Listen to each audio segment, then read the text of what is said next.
Hey everybody, thought I'd make a video tonight. Lately I've been making a few videos based on suggestions or questions from subscribers asking me if I've looked into a certain subject or what my thoughts are on a certain subject.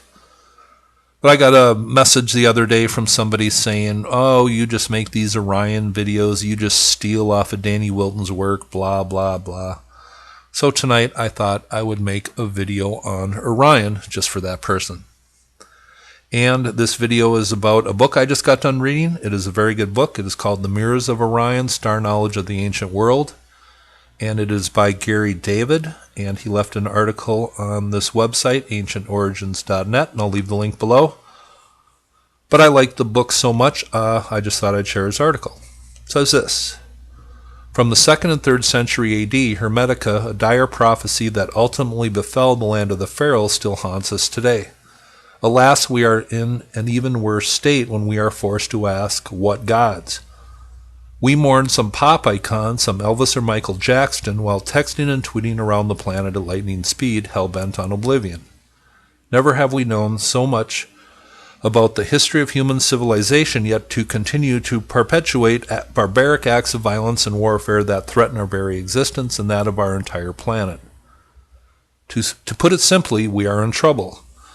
Conversely, a new paradigm has arisen in which esoteric wisdom of the past is being revitalized, reinterpreted, and reinstituted, including the realm of the mystical dimensions of celestial knowledge. Engineer-turned-Egyptologist Robert Bauval is one of the current researchers involved in this renaissance. The religion of the ancient Egyptian was a magical religion, or, as it has become more obvious in recent years, an astral religion. The belief was that the benevolent and nurturing influence of the stars could be drawn down into Egypt through a sacred science involving rituals and talisman. This explains the building of the Giza pyramids as stars to represent the region of the sky containing Orion, the latter deemed to be the stars most benevolent to mankind.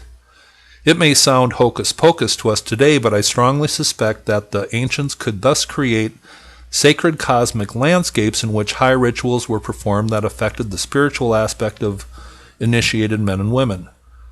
These haunting lines from the Hermetic text strongly hint at this magical sacred religion grafted, quite literally, into the landscape and temples of Egypt. It says, "Do you not know, Asclepius, that Egypt is made in the image of heaven, or, to be more precise, that everything governed and moved in heaven came down to Egypt and was transferred there?" This quote is a perfect summary of the constellation correlation concept, which indicates a talismanic correspondence of celestial and terrestrial. Not simply a passive star worship or astrotheology. It is instead an active sort of arcane harvesting of the divine emanations of the various stellar entities, the quality of each depending upon the vibration and renaissance within the particular star. And the picture here, it says, many of the rituals and ceremonies of ancient Egypt are believed to represent cosmic events. And that is quite true. It says, author William Zittman also subscribes to the star correlation theory. In antiquity, geographers had cast a celestial network of stars over the earth in order to create a terrestrial grid which would serve to chart the world. They were obviously looking to relate regions or places to a certain celestial meridian in which in turn was linked to certain stars. To that end, they invented a matrix that possessed the characteristics of an alignment system as depicted on the Sumerian planisphere, which enabled them to classify the old world. My newly released book, Mirrors of Orion, is a survey of archaeology-astronomy of various cultures around the globe. How did ancient people conceptualize the heavens? What was their notion of the universe? How did their sacred ceremonies or ritual enactments bring them closer to the omnipotent, or at least powerful, celestial beings? What structures, temples, or standing stones did they erect to create models of the sky realm? By its very nature, this book is extensive rather than intensive, allowing the reader to pursue further areas of special cultural interest. In essence, it is a primer for the concept of sky-ground mirrors, the terra firmament, so to speak.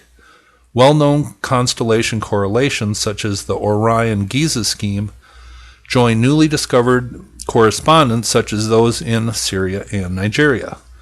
Ancient people comprehended the language of the stars so much better than we do today, despite our Hubble Space Telescope and Very Large Array. If we can translate the encoded message from the celestial dimension to understand what these time-traveling pinpoints of lights are endeavoring to tell us, then we will realize the complexity and the depths of our past knowledge of a truly living cosmos. We will ultimately find that spirit and matter are a single continuum extending far into the future, mirror reflecting mirror down to the sacred portal that leads to Orion. So, hopefully I got through that okay, without too many mistakes, but it's a very good book called Mirrors of Orion by Gary David. Just came out. I believe the publishing date was the 25th of May, but it's a very good book. I recommend it fully. Hope you thought this was interesting. Have a nice night.